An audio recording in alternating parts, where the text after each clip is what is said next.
जय श्री राधे कृष्ण। आप सभी का आपके अपने YouTube चैनल अंशु आध्यात्मिक में बहुत बहुत स्वागत है। आइए आज आप सब सुनेंगे श्रावण मास शुक्ल पक्ष की पुत्रदा एकादशी व्रत की कथा। पुत्रदा एकादशी का व्रत वर्ष में 2 बार मनाया जाता है, एक पौष के महीने में और एक श्रावण के महीने में। श्रावण मास शुक्ल पक्ष की एकादशी को इसे पुत्रदा एकादशी, पवित्रा एकादशी और प्रदायिनी एकादशी के नाम से भी जाना जाता है। आप सभी भक्तों को पुत्रदा एकादशी व्रत की ढेर सारी शुभकामनाएं। आप सभी के जीवन में लक्ष्मी नारायण की कृपा से आप सभी को सभी प्रकार के सुख तथा समृद्धि की प्राप्ति हो। जो भी भक्त सच्ची श्रद्धा के साथ, नियम और निष्ठा के साथ पुत्रदा एकादशी का व्रत धारण करते हैं, इस दिन भगवान विष्णु, माता लक्ष्मी, माता एकादशी की पूजा करते हैं। साथ ही ब्रह्मा, विष्णु और महेश तीनों की आराधना करते हैं। इससे व्यक्ति के सभी प्रकार के पाप और ताप नष्ट हो जाते हैं। इस व्रत के करने वाले को संतान सुख, संतान, वैभव व समाज में सम्मान की प्राप्ति होती है। तो आइए सुनते हैं पुत्रदा एकादशी व्रत की कथा और अंत में सुनेंगे एकादशी माता की आरती।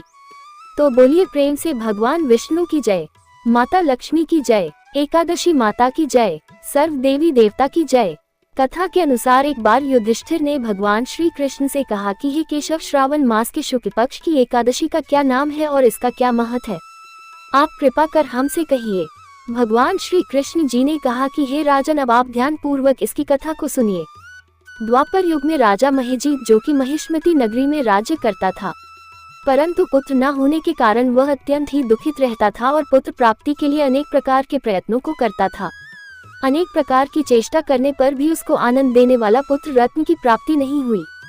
तो राजा ने अपनी वृद्धावस्था को देखकर एक दिन अपनी सभा में अत्यंत ही चिंतित होकर प्रजागणों को संबोधित करके कहा कि हे प्रजागणों, मैंने इस जन्म में जहाँ तक ध्यान मुझे आता है, मैंने कभी कोई पाप कार्य नहीं किया और न प्रजा के अत्याचार पूर्ण धन को लेकर अपने अर्थकोष में संचित किया है, न किसी की धरोहर का हरण किया है, बल्कि अपनी प्रजा का पालन पुत्र के सदृश मैं करता हूँ। धर्मकारी के द्वारा पृथ्वी को भी अपने वश में कर रखा है, अत्यंत दुष्ट कार्य करने वाले को दंडित किया है और शिष्ट शत्रुओं के साथ भी मैंने उत्तम से उत्तम व्यवहार किया है, परंतु न मालूम किस अज्ञात कारण के विषय से मुझे पुत्र रत्न की प्राप्ति नहीं हुई है। इस पर आप लोग ध्यान पूर्वक विचार कीजिए। इस प्रकार राजा के आर वचनों को सुनकर वहां के प्रजाग और पुरोहित आपस में सम्मति करके राजा के कल्याण के निमित्त वन में गए और मुनियों के आश्रमों को ढूंढते हुए इधर उधर वन में भ्रमण करने लगे। उसी वन में उन्होंने अत्यंत ही घोर तपस्या करते हुए निराहार जीत आत्माजीत क्रोध महात्मन लोमश मुनि का दर्शन किया, जो कि सर्वधर्म तत्ववेता एवं सर्वशास्त्र पारंगत दीर्घायु थे, जिनके की कल्प के अंत में केवल लोम ही गिरते थे। इसी कारण से उनका नाम लोमश पड़ गया। इस प्रकार उन त्रिकालज्ञ महात्मा लोमश को देखकर सब लोग अत्यंत ही हर्षित होकर निकट जाकर यथोचित रूप से उन्हें प्रणाम करके उनके पास सभी स्थित हो गए। लोमश मुनि ने सब लोगों को देखकर यह प्रश्न किया कि तुम लोग यहाँ पर किस कारण से आए हो और यहाँ पर क्यों स्थित हुए हो। तब सब लोगों ने कहा कि हे महाराज, हम सब लोग अपने कष्ट से निवृत्त होने के लिए आपके शुभ स्थान पर आए हैं। वह कष्ट यह है कि हमारा महिजीत नामक राजा अत्यंत ही धर्मात्मा है, परंतु वह पुत्रहीन है। इस दुख से उसे अत्यंत ही व्याकुल देखकर आपके शरण में तपस्या करने के हेतु हम सब एकत्रित हुए हैं। राजा के अहोभाग्य से हम सब लोगों को आपका दर्शन प्राप्त हुआ है, क्योंकि महात्मा एवं मुनियों के दर्शन मात्र से मनुष्यों के कार्य सिद्ध हो जाते हैं। अस्तु, अब आप हम लोगों के ऊपर कृपा दृष्टि करके इस प्रकार का उपदेश करिए कि जिससे हमारा धर्मात्मा राजा का कार्य सिद्ध होकर कल्याण होवे।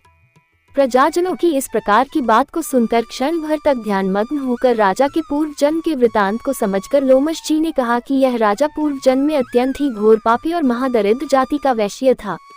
अपने व्यवसाय के हेतु इस नगर से उस नगर में और उस नगर से दूसरे नगर में इसी प्रकार बराबर भ्रमण किया करता था। एक समय की बात है कि ज्येष्ठ मास के शुक्ल पक्ष की एकादशी को मध्याह्न के समय प्यास से अत्यंत व्याकुल होकर जल के लिए कोई उत्तम स्थान को ढूंढने लगा। संयोगवश उसको एक अत्यंत ही उत्तम और स्वच्छ जलाशय दिखाई पड़ा। उसको देखते ही जल पीने की इच्छा से उसके समीप गया। उसी समय एक कुछ ही दूर पर बाई हुई गौ अपने 7 बछड़ों को लिए हुए उसी जलाशय पर आकर जल पीने लगी। उस समय इस बनिए ने उस जल पीती हुई गौ को वहां से हटाकर स्वयं जल को पीने लगा। इसी पाप के कारण वह निसंतान है, परंतु कुछ पूर्व जन्म के पुण्य के प्रताप से उसको राज्य प्राप्त हो गया है। मुनि जी की बातों को सुनकर प्रजाजन और पुरोहित ने कहा कि हे महाराज, हम लोगों ने पुराणों के द्वारा इस प्रकार सुना है कि पुण्य कार्य करने से पाप नष्ट हो जाते हैं, सो आप कृपा करके इस प्रकार पुण्य का उपदेश करिए कि जिससे पाप नष्ट होकर राजा महिजीत को पुत्र उत्पन्न हो। तब लोमस ऋषि ने कहा कि हे मनुष्यों, श्रावण मास के शुक्ल पक्ष की पुत्रदा नामक एकादशी का व्रत तुम लोग करो और नियम पूर्वक पूजन इत्यादि करके रात भर जागरण करो तथा उसका सब फल अपने राजा को प्रदान कर दो, तो उस राजा को पुत्र उत्पन्न होगा।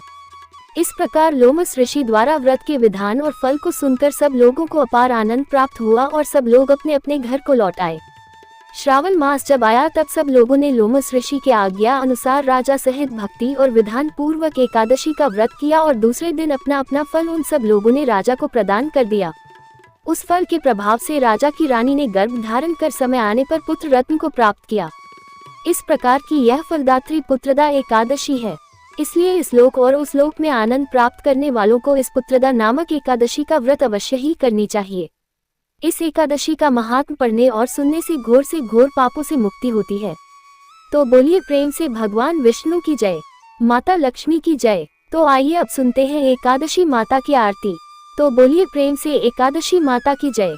ओम जय एकादशी माता विष्णु पूजा व्रत को धारण कर शक्ति मुक्ति पाता। ओम जय एकादशी माता विष्णु पूजा व्रत को धारण कर शक्ति मुक्ति पाता। तेरे नाम गिनाऊं देवी भक्ति प्रदान करनी, गण गौरव की देनी माता शास्त्रों में वर्णनी। ओम जय एकादशी माता विष्णु पूजा व्रत को धारण कर शक्ति मुक्ति पाता। मार्गशीर्ष के कृष्ण पक्ष की उत्पन्न विश्व तारणी जन्मी शुक्ल पक्ष में हुई मोक्षदा मुक्तिदाता बनाए। ओम जय एकादशी माता विष्णु पूजा व्रत को धारण कर शक्ति मुक्ति पाता। पौष के कृष्ण पक्ष की सफला नामक है, शुक्ल पक्ष में हुए पुत्रदा आनंद अधिक रहे। ओम जय एकादशी माता विष्णु पूजा व्रत को धारण कर शक्ति मुक्ति पाता। नाम शक्तिला माघ मास में कृष्ण पक्ष आवे, शुक्ल पक्ष में जया कहावे, विजय सदा पावे। ओम जय एकादशी माता विष्णु पूजा व्रत को धारण कर शक्ति मुक्ति पाता। विजया फाल्गुन कृष्ण पक्ष में, शुक्ला आमल की पाप मोचिनी कृष्ण पक्ष मेंत्र महाबल की। ओम जय एकादशी माता विष्णु पूजा व्रत को धारण कर शक्ति मुक्ति पाता। चैत्र शुक्ल में नाम कामदा धन देने वाली, नाम वरुथिनी कृष्ण पक्ष में वैशाख माह वाली। ओम जय एकादशी माता विष्णु पूजा व्रत को धारण कर शक्ति मुक्ति पाता। शुक्ल पक्ष में होए मोहिनी अपराज कृष्ण पक्षी, नाम निर्जला सब सुख शुक्ल पक्ष रखी। ओम जय एकादशी माता विष्णु पूजा व्रत को धारण कर शक्ति मुक्ति पाता। योगिनी नाम आषाढ़ माह में जानो, कृष्ण पक्ष करणी देव शैनी नाम कहायो, शुक्ल पक्ष धरणी। ओम जय एकादशी माता विष्णु पूजा व्रत को धारण कर शक्ति मुक्ति पाता। कामिका श्रवण मास में आवे, कृष्ण पक्ष कहिए, श्रवण शुक्ल में होए पवित्र आनंद से रहिए। ओम जय एकादशी माता विष्णु पूजा व्रत को धारण कर शक्ति मुक्ति पाता। अजा भाद्रपद कृष्ण पक्ष की परिवर्तनी, शुक्ला इंद्रा अश्विनी कृष्ण पक्ष में व्रत से भवसागर निकला। ओम जय एकादशी माता विष्णु पूजा व्रत को धारण कर शक्ति मुक्ति पाता। पापांकुशा है, शुक्ल पक्ष में आप हरनहारी रमा मास कार्तिक में आवे, सुखदायक भारी। ओम जय एकादशी माता विष्णु पूजा व्रत को धारण कर शक्ति मुक्ति पाता। देवोत्थानी शुक्ल पक्ष की दुख नाशक नया पावन मास में करो विनती पार करो नया। ओम जय एकादशी माता विष्णु पूजा व्रत को धारण कर शक्ति मुक्ति पाता। परमा कृष्ण पक्ष में होती जन मंगल करनी, शुक्ल मास में होए पत्नी दुख दरिद्र हरनी। ओम जय एकादशी माता विष्णु पूजा व्रत को धारण कर शक्ति